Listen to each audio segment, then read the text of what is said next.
आपल्या पोराच्या यशाचा आनंदाश्रू हा पोराच्या आयुष्यातला सगळ्यात मोठा सन्मान असतो. याच्यापेक्षा दुसरा मोठा काहीच नाही. आपण कुणासाठी करतो? कधीतरी लहानपण आठवून बघा.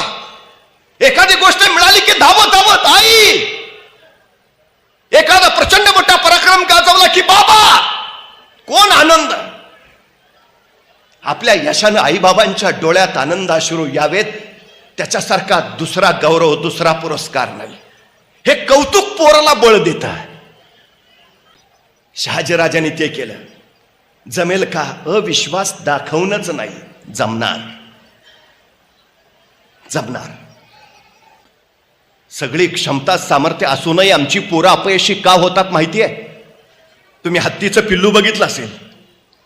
त्या हत्तीच्या पिल्लाला माहूत लोखंडी साखळदंडाने बांधून ठेवतो. ते हत्तीचं पिल्लू सुटायची कोशिश करतात, धडपड करतात, सगळी ताकद एकवटतं. तो साखळदंड तोडायचा प्रयत्न करतं, ताकद कमी पडते, बळ तोकडं पडतं. तो साखळदंड हत्तीच्या पिल्लाला तोडताच येत नाही. शेवटी प्रयत्न करून ते थकतं आणि म्हणतं नाही, नाही जमणार आपल्याला. तेच हत्तीचं पिलू परत मोठं होतं, बलाढ्य होतं, अफाट ताकदीचं होतं, मोठमोठाले वृक्ष सोंडीत घेऊन उन्मळून टाकतं. त्या बलाढ्य हत्तीला माहूत कधीच साखळदंडाने बांधून ठेवत नाही. तो साखळदंड नुसताच तिथं पायात त्याच्या सोडलेला असतो. पण बांधलेलं नसताना सुद्धा तो बलाढ्य मोठा हत्ती कधीच तिथून निष्ठून जायचा प्रयत्न करत नाही. कुणीतरी माहूताला विचारतं, अहो एवढा मोठा हत्ती तुम्ही बांधून का ठेवत नाही? माहूत म्हणतो, त्याला मी बांधायची गरज नाही, त्यानं स्वतःच स्वतःला बांधून घेतलंय. आपण इथून निष्ठू शकत नाही. मर्यादा तुम्हाला कुणी बाहेरून घालू शकत नाही. बंधनं तुम्हाला कधीच कुणी बाहेरून घालू शकत नाही. मर्यादा तुम्ही आतून घालत असता स्वतःला. साखळदंड बांधलेला नसताना सुद्धा बांधलाय असं ठरवता आणि पुढं जायचंच टाळता. हे आमच्या अपयशाचं मुख्य कारण आहे. आमच्या पिढ्यांनी पुढच्या पिढ्यांना काय सांगितलं पाहिजे? आहे ताकद तुझ्या, चल जा. अजय शहाजीराजांनी शुभराजांना सांगितलं, जमेल का? जमेलच, जा. बलाढ्यस. तेव्हा पुढची पिढी घडेल. हो, तेव्हा घडेल पिढी. अपयशाची कारणं आमची ही आहेत. आम्हाला बाहेरून कुणीही पराभूत करू शकत नाही या जगात. या जगात फक्त आम्हीच स्वतःला पराभूत करू शकतो आणि या जगात दुसरं कुणी आपल्याला विजयी करू शकत नाही. फक्त आपणच आपल्याला विजयी करू शकतो. ज्याला हे कळालं ना, त्यानं इतिहास घडवला. सगळ्यात महत्वाची गोष्ट आहे ती. सगळ्यात. संकट आपल्याला अडवायला येत नाहीत, संकट आपली उंची वाढवायला येतात. अडचणी आपल्याला थांबवायला येत नाहीत, अडचणी आपल्यातल्या क्षमता बाहेर काढतात. अडथळे आपल्याला रोखायला येत नाहीत, अडथळे आपल्यातली कौशल्य बाहेर काढायला येतात. अडचणी, संकट, अडथळे यायलाच हव्यात, त्याशिवाय आमचं व्यक्तित्वच घडत नाही. ही सगळ्यात महत्वाची गोष्ट आहे. सावलीत ठेवूच नका पोरांना. बाप म्हणून त्यांना त्यांचा संघर्ष करू द्या. हे सगळ्यात महत्वाचं आहे. सगळ्यात. हे ज्याला कळाला तो घडतो. मी फिजिक्सचा प्राध्यापक आहे, भौतिकशास्त्र शिकवतो. काय शिकवतो? Newton's law, Einstein's formula, Edison's rule. मला प्रश्न पडतो, हेच का शिकवायचं सारखं? Newton's law, Einstein's formula, Edison's rule. मला वाटतं बरं झालं ते सफरचंदाच्या झाडाखाली न्यूटनच बसला होता. ते सफरचंद खाली पडलं आणि त्याला प्रश्न तरी पडला, ते खालीच का पडलं? मग गुरुत्वाकर्षणाचा शोध लागला. आपल्यातला कोणी बसला असता तर तो बसला असताना पडलं असतं सफरचंद खाली. काय प्रश्न पडला असता त्याला? बरं झालं मी असतानाच पडला. दुसरा प्रश्न, बरं झालं आणखी कोणी नाही, अकेले अकेले खाएंगे. आणि तिसरा प्रश्न जर त्यांनी वडिलांना विचारलंच, बाबा सफरचंद खाली का पडलं? बाबा म्हणणार, खाना मुकाट्यानं, का डोक्याला ताप देतो? हाय ते व्याप कमी आहेत का? संपला आमचा न्यूटन सफरचंदाच्या झाडाखालीच. जिज्ञासा वाढवली पाहिजे, प्रश्न पडले पाहिजेत, उत्तरं शोधता आली पाहिजेत, उत्तरं देता आली पाहिजेत. तेव्हा जगणं घडतं. पित्यानं काय करायचं असतं? जबाबदारीचं भान द्यायचं असतं पुढच्या पिढ्यांना. शहाजीराजांनी ते दिलं. पण ध्यानी ठेवा शिवभाराचे, हा भगवा पेलणं कुणालाही शक्य होत नाही. मनगटात रग आणि छातीत धग असावी लागते त्यासाठी. कारण हा भगवा साधा नाही, हा भगवा भगवान श्रीकृष्णांचा, हा भगवा प्रभू श्री रामचंद्रांचा, हा भगवा रामकृष्ण हरी म्हणत वारीला जाणाऱ्या वारकऱ्यांचा, हा भगवा हर हर महादेव म्हणत रणांगणावर उसळणाऱ्या धारकऱ्यांचा, हा भगवा त्यागाचा, शौर्याचा, पराक्रमाचा, अस्मितेचा आणि विश्वासाचा राजे, हा भगवा डौलानं फडकत राहू द्या. एक पिता काय देतोय संस्कार. शहाजी राजाने तो विश्वास दिला आपल्या पुत्रात. हा भगवा तुमच्या राज्याचा आहे, न्याय देईल हे राज्य, विश्वास देईल. काय संस्कार आहे तो. आमच्या पोरांना हे संस्कार द्यावं. बाप आम्हाला दुसरं काही नाही मागत, त्यांनी त्याचं सगळं विश्व उभा केलंय, तुमच्यासाठी समर्पित करून त्यांचं विश्व उभा करण्यासाठी धडपडलाय. काही अपेक्षा नसते, फक्त जे नाव दिलंय ना ते नाव फडकत ठेवा, तेवढी अपेक्षा असते बापाची, बाकी काही नाही. माता पित्यांकडनं शिकण्याचा एकच गुण आहे आमच्याकडे. देवकी होणं कुणालाही जमतं, यशोदा होता आलं पाहिजे. वसुदेव होणं कुणालाही जमतं, नंद होता आलं पाहिजे. आपल्या मुलाला जन्म कुणी देतं, कुणी वाढवतं, दुसऱ्याचं पोर सोवळ घेऊन त्याला माया देऊन त्याला भगवान श्रीकृष्ण करता आलं पाहिजे. हे सगळ्यात मोठं जगणं आहे. या जगात फक्त आई आणि वडील हे दोघच आहेत जे फक्त देत राहतात, देत राहतात, देत राहतात. रॉकफेलर नावाचा एक प्रचंड मोठा उद्योगपती होता. शून्यातनं विश्व उभा केलं.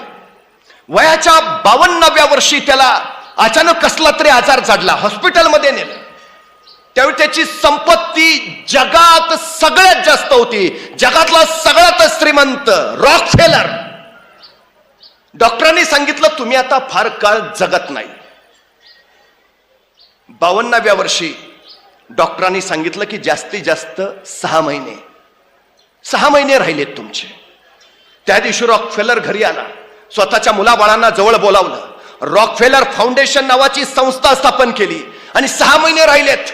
बस आता मी फक्त दान करत राहणार. म्हणून हा रॉकफेलर रोज फक्त आल्या गेल्या लोकांना दान करत राहायचा. लोक यायचे, प्रश्न मांडायचे, अडचणी सांगायचे, आणखी काय सांगायचंय हे जेवढं देता येईल तेवढं देत राहायचा. 6 महिन्यात मरणारा रॉकफेलर वर्ष झालं, 2 वर्ष झाली, 5 वर्ष झाली, 10 वर्ष झाली, 15 वर्ष झाली, 92 वर्षाचा झाला. रॉकफेलर ठणठणीत होता आणि 52 ते 92 फक्त तो संपत्ती वाटत होता. त्याची संपत्ती किती कमी झाली होती. 52व्या वर्षी जेवढी त्याची संपत्ती होती त्याच्या 15 पट संपत्ती त्याची 92व्या वर्षी होती. कमी तर झाली नव्हतीच, 15 पट वाढली होती. आणि देण्यानं सगळ्यात महत्वाचं त्याचं आयुष्य वाढलं होतं. एक बाई डोक्यावर हंडा घेऊन 5 किलोमीटर पाण्यासाठी वणवण करत जायची.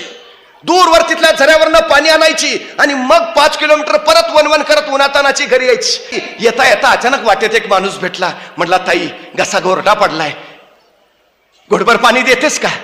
त्या माऊलीने विचार नाही केला, डोक्यावरचा हंडा लगेच खाली घेतला. त्या सद्ग्रस्ताला ओंजळभर पाणी दिलं. तृप्ततेनं त्याने पाणी पिलं. हंडा परत डोक्यावर घेतला.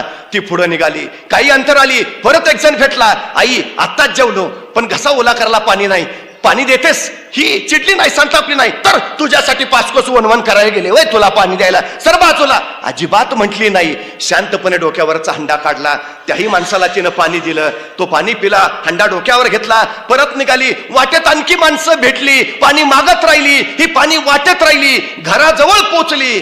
त्यावेळी या माऊलीच्या डोक्यावरचा हंडा रिकामा झाला होता. हातातलं कॅन तेवढं भरलेलं. दारात पोरगं होतं. पोरानं बघितलं, आईच्या डोक्यावरचा हंडा रिकामा आहे पण हातातलं कॅन भरलंय. पोराच्या लक्षात आलं, ज्यार्थी हातातलं कॅन पाण्यानं भरलंय याचा अर्थ आई झऱ्यावरनं जाऊन आली. पण ज्यार्थी डोक्यावरचा हंडा रिकामा आहे याचा अर्थ आई येता येता पाणी वाटत आली. पोरला राग आला. दारात आलेल्या आईला विचारलं, दुसऱ्याला पाणी वाटायला 5 कोस वणवण करत गेलीस का. 5 कोस वणवण करून कुणी सांगितलं दुसऱ्याला पाणी वाटायला, काय गरज होती. तशी ती माऊली आपल्या पोराला शांतपणे म्हणाली, बाळा, तुला जगण्याचा सगळ्यात मोठा नियम सांगते. दुसऱ्याला देत राहिलं ना की आपल्या डोक्यावरचं ओझं कमी होतं. बघ ना, मी झऱ्यावर हंडा डोक्यावर घेतला त्यावेळी हंड्याचं किती ओझं होतं.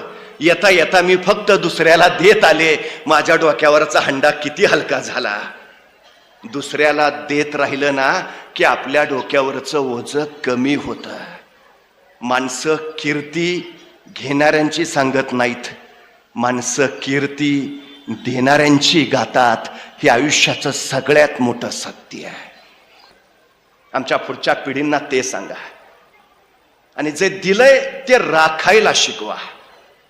आमची अडचण सगळ्यात मोठी ती आहे हो. जगाच्या पाठीवर खरंच असं यंत्र नाही की ज्यात भाकरी टाकली की रक्त बाहेर येतं. केवढं अद्भुत शरीर आम्हाला आमच्या मातापित्यांनी दिलंय. काय खर्च करावा लागला हो त्यासाठी आम्हाला. आम्ही जपतो.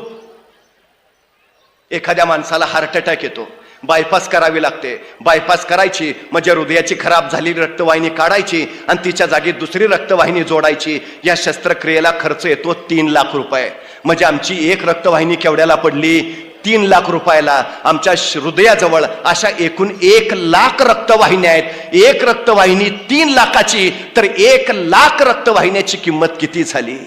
2 डोळे दिलेत आम्हाला. एखादा डोळा बाद होतो, आता नवा डोळा बसवता येतो. एका नव्या डोळ्याची किंमत आहे 15 लाख रुपये. म्हणजे 2 डोळ्याची किंमत झाली 30 लाख रुपये. 2 किडन्या दिल्यात आम्हाला. माणसं नको ते अपेयपान करतात, किडन्या बाद होतात, डायलिसवर जातात. डॉक्टर सांगतात किडन्या बदलाव्या लागतील, किडन्या बदलता येतात. एका किडनीची किंमत आहे 40 लाख. म्हणजे 2 किडन्याची किंमत झाली 80 लाख. म्हणजे त्या विधात्यानं जन्माला घालताना आम्हाला 1 लाखाचे रक्तवाहिनी, अशा 1 लाख रक्तवाहिन्या, डोळे 30 लाखाचे, किडन्या 80 लाखाच्या, असं अब्जावधी रुपयांच्या पुढे जाणारं शरीर दिलं. आम्ही या शरीर नावाच्या संपत्तीला जपायचं सोडून कुठल्या संपत्तीच्या मागं लागतो? हा सगळ्यात महत्वाचा प्रश्न आम्ही विचारला पाहिजे. जे आमच्या माता पित्याने आम्हाला शरीर दिलंय ते शरीर आम्ही जपायला पाहिजे. बापाच्या खांद्यावर पोरांची प्रेत यायला लागली हो. 20व्या-30व्या वर्षी हार्ट अटॅक येऊन पोरं जायला लागली. यासाठी नव्हता केला अट्टाहास, शेवटचा दिस गोड व्हावा. आई बापाची इच्छा काय असते? शेवटचा दिस गोड व्हावा, बस. पुढच्या पिढीनं जगावं, घडावं, मोठं व्हावं. हे आमच्या उद्याच्या पिढ्यांना ते सांगा. मी नेहमी जाता जाता एक गोष्ट सांगतो. नवरा बायको होते. नवरा कामगार, मुंबईत गिरणी कामाला. 40-45 वय असेल. 20 वर्षाचा सुखाचा संसार. नवरा बायकोचं नातं इतकं घट्ट की नवऱ्याला ठेच लागली की बायकोच्या डोळ्यातनं टचकन पाळी यायच. बायकोला काय झालं की नवरा हवालदिल व्हायचा. एकमेकांसाठीच जगत होते. सुखानं चाललं होतं सगळं. हा सकाळी 9 वाजता घरातनं बाहेर पडायचा. 9:45 वाजता एका पानाच्या ठेल्यावर जायचा. 2 रुपयाची नोट देऊन 2.25 रुपयाचं एक साधं पान विकत घ्यायचा आणि उरलेले 25 पैसे त्याच पानाच्या ठेल्याच्या शेजारी बसलेल्या भिकाऱ्याच्या थाळीत टाकायचा. 20 वर्ष क्रम चुकला नाही. रोज 9 वाजता घरातनं बाहेर पडणार, 9:15 वाजता पानाच्या ठेल्यावर 2.25 रुपयाचं साधं पान घेणार आणि 2 रुपयाची नोट देऊन परत आलेले 25 पैसे त्याच पानाच्या ठेल्याजवळ बसलेल्या भिकाऱ्याच्या थाळीत टाकणार. 20 वर्ष नेम. सगळं सुरळीत व्यवस्थित आनंदात. पण अचानक संसाराला दृष्ट लागली. बायको आजारी पडली. काळजीपोटी तातडीने दवाखान्यात नेलं. डॉक्टरांनी तपासणी केली आणि डॉक्टरांनी सांगितलं तुमच्या बायकोला कॅन्सर आहे. पायाखालची जमीन सरकली, डोक्यावर आभाळ कोसळलं, डोळ्यातनं खळदिशी पाणी सुटलं. त्याने डॉक्टरला विचारलं, डॉक्टर इलाज? डॉक्टर म्हणाले उपचार करावे लागतील, ऑपरेशन करता येईल, पण ऑपरेशनसाठी 1 लाख रुपये तातडीने भरावे लागतील. तरच तुमची बायको वाचेल. ऑपरेशन झालं तर 1 लाख कुठून आणावे? पोटाची खळगी कशी बशी भरतो आपण, दिवस ढकलतो. ऑपरेशनसाठी 1 लाख आणावे कुठून आणावे त्याला काही कळेना. आपण तो डॉक्टरांना म्हणा, डॉक्टर मी करतो काहीतरी, फक्त माझ्या बायकोला वाचवा, फक्त बायकोला वाचवा. आणि तो तिथून बाहेर पडला. सगळ्या नातेवाईकांची दारं वाजवली. बायको दवाखान्यात आहे, ऑपरेशन करायचं आहे, 1 लाख हवी आहेत. नातेवाईकांनी दारं लावून घेतली. ज्या मित्रांनी सुखामध्ये साथ दिली होती त्या मित्रांच्या घरी गेला, विनंत्या केल्या, माझा संसार वाचवा, बायको वाचवा, माझं आयुष्य वाचवा, ऑपरेशन करायचं आहे, 1 लाखाची गरज आहे. पण मित्रांनी दारं लावून घेतली. आणि त्या दिवशी त्याला निसर्गाचा नव्हे सृष्टीचा सगळ्यात मोठा नियम कळाला. गरजेला जो पडत नाही त्याला माणूस म्हणायचं. काय करावं त्याला कळेना, सुचेना. आयुष्यभर जी माझ्यासोबत सावलीसारखी राहिली, आयुष्यभर जी माझ्यासाठी खस्ताखात राहिली, आयुष्यभर जिनं माझा संसार पेलून तोलून धरला, आयुष्यभर जी फक्त माझ्यासाठी करत राहिली, आज तिच्यासाठी काय करायची वेळ आली आहे. तिचं जगणं वाचवायचं आहे, पण मी नवरा असून काही करू शकत नाही. कुठून आणावे पैसे, कसं वाचवं बायकोला? त्याच विचारतंत्रेत निघाला. कुठेतरी वाचलेलं असायचं, रस्त्यावरच्या दगडाखाली पैसे असतात, एखादा रस्त्यात दगड दिसायचा, वाटायचा पैसे, झपडल्यासारखा जायचा, दगड बाजूला करायचा, दगडाखाली फक्त माती असायची. काळजात तशीच माती व्हायची, विवश व्हायचं. चालत चालत निघायचा. अचानक वाटायचं समोरचा ग्रस्त जो आपल्याला पैसे द्यायला येतोय तो लगबगीने त्याच्या जवळ जायचा, तो सरदिशी पगल देऊन निघून जायचा. काळजात वनवा पेटायचा. कोणीच नाही का, कोणीच नाही का मदत करणार? काय करावं? जो नवरा स्वतःच्या बायकोला वाचवू शकत नाही त्याला जगायचा काय अधिकार? विचार केला. सरळ चौपाटीवर नाथ समुद्रात घुसला. गुडघावर पाणी लागलं, कमरेपर्यंत पाणी लागलं, गळ्यापर्यंत पाणी लागलं, डोकं बुडवलं, मरून जावं. पण अचानक धाड दिशी वर आला. ती डोळ्यासमोर बायकोचा चेहरा तरळला. म्हणून मी जर असा आत्मघात केला तर बायकोनं कुणाकडे बघायचं? या शेवटच्या क्षणी तरी तिची सोबत आपण दिली पाहिजे. माझी ही अवस्था जर तिला कळाली तर याही परिस्थितीत बायको म्हणेल, नसतील पैसे तर नसू द्या, नाही झालं माझं ऑपरेशन तर न होऊ द्या, मी नसले म्हणून काही बिघडणार नाही, पण तुम्ही स्वतःच्या जीवाला नका त्रास करून घेऊ, तुम्ही नीट राहा. मरणाच्या काठावर सुद्धा आपली पत्नी फक्त आपलीच काळजी करेल या विचारानं त्याला भरून आलं. भरल्या डोळ्याने चालत निघाला. पाय जड झालेले, डोळे भरलेले, पण एकदा शेवटचं बघावं तरी बायकोला, सांगावं नाही वाचवू शकलो तुला मी. हॉस्पिटलकडे निघाला. चालता चालता अचानक पाठीमागून आवाज आला, ओ साहेब. तो त्याच्याच तंद्रीत होता. परत आवाज आला, ओ साहेब. मग मात्र यानं वळून बघितलं. गेली 20 वर्ष ज्या पानाच्या ठेल्यावर हा नियमानं पान खात होता तो पानवाला याला बोलावत होता. जड पावलांनी डोळे पुसत तो पानाच्या ठेल्यासमोर गेला. पानवाल्याने विचारलं, काय साहेब 20 वर्ष पान खायचा नेम चुकला नाही आणि 3 दिवस बघतोय फिरकला नाहीसा, काय चुकलं का आमचं? तसा तो डोळे पुसत म्हणाला, नाही रे, बायको दवाखान्यात आहे, ऑपरेशन करायचं आहे, 1 लाखाची गरज आहे, सगळ्यांची दारं पुचली पण कुणी मदतीला तयार नाही, कसं वाचवावं तिला या विवंचनेत आहे. तो पानाचा ठेलेवाला गहिवरला. त्याच्या खांद्यावर हात ठेवत म्हणाला, मालक, आपली प्रॉपर्टी म्हणजे आपली ही पानाचा ठेला, इकलं तर 25,000 येत्याल, तुम्ही म्हणत असला तर आता ह्यो पानाचा ठेला इकतो. गदगदून आलं त्याला. म्हणलास त्याचं झालं सगळं, पण 25,000 काय होणार रे? 1 लाख हवे. ठीक आहे करत तो तिथून पुढे निघाला, चालत राहिला. एकदा बघावं तरी डोळे भरून बायकोला म्हणून हॉस्पिटलमध्ये शिरला. काचेतनं बायकोचा चेहरा बघितला आणि एक मनात वाटून गेलं, हे तुझं शेवटचं दर्शन, नाही वाचवू शकलो. आणि डसडसा रडत तिथंच गुडघ्यात डोकं खुपसून बसला. हमसा हमशी रडायला लागला. तेवढ्यात एक नर्स धावत आली. त्याला हलवत म्हणाले, ओ साहेब, या कागदावर सही करा, तुमच्या बायकोचं ऑपरेशन करायचं आहे. स्वर्ग भेटल्याचा आनंद झाला. त्याला काही कळेना. पैसे कोणी भरले? 1 लाख कोणी भरले? माझ्या बायकोला कोणी वाचवलं? माझा संसार कोणी वाचवला? कोण आहे तो?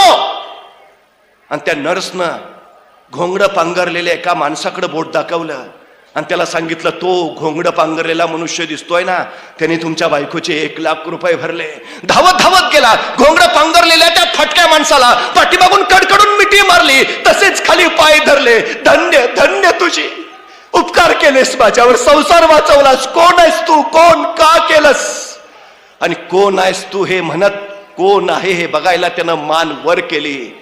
आश्चर्याचा धक्का बसला. ज्या पानाच्या ठेल्यावर गेली 20 वर्ष पान खात होता, 2 रुपयाची नोट लिहून $2.25 रुपयाचं पान घेऊन उरलेले 25 पैसे ज्या भिकाऱ्याच्या थाळीत टाकत होता, तो भिकारी याच्या बायकोच्या ऑपरेशनचे 1 लाख भरून निघाला होता. त्याने विचारलं, का केलंस? आणि तो भिकारी म्हणाला, चित्ती नाही असं त्याचा पांडुरंग दास. अरे गेली 20 वर्ष तू नित्य नियमानं माझ्या थाळीत टाकत राहिलास. 20 वर्ष तुझा नेम चुकला नाही माझ्या थाळीत टाकायचा. अरे मी 1 दिवस तुझ्या थाळीत टाकलं म्हणून बिघडलं कुठं? तो वरचा बसलाय ना, तो भरपाई करत असतो. तुम्ही रोज 25 पैसे द्या, तो 1 दिवस तुम्हाला लाख रुपये परत करतच असतो. ही सगळ्यात मोठी गोष्ट आहे. तुम्ही द्यायला शिकलं पाहिजे. तो परमेश्वर सुद्धा मग तुम्हाला भरभरून देतो. तो भिकारी सांगतोय, चित्ती नाही असं त्याचा पांडुरंग दास. पैशानं श्रीमंत असणारी माणसं आजूबाजूला पुष्कळ आहेत. मनानं श्रीमंत असणारी माणसं हवी आहेत. हा भिकारी पैशानं श्रीमंत असेल, पण मनानं श्रीमंत होता. मनानं श्रीमंत असणारी माणसंच समाज घडवतात, जग घडवतात आणि इतिहास घडवतात. मी थांबतो. धन्यवाद.